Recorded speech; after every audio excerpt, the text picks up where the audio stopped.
ለኔ ኢትዮጵያዊነት ኮመን ፌት ነው፣ የጋራ እጣ ፈንታ ነው።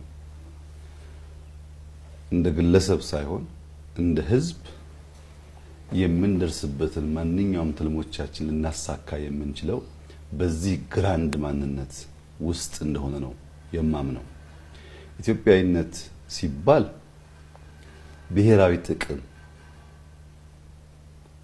የግለሰብ ጥቅም፣ የቤተሰብ ጥቅም፣ የማህበረሰብ ጥቅም፣ ከዚያ ደግሞ አልፎ ብሔራዊ ጥቅም ልክ እንደ ግለሰብ ጥቅም ጧት ከፍለን ወዲያው የምናገኘው ላይሆን ይችላል። እኛ ከፍለን ልጆቻችን የሚያገኙት ሊሆን ይችላል።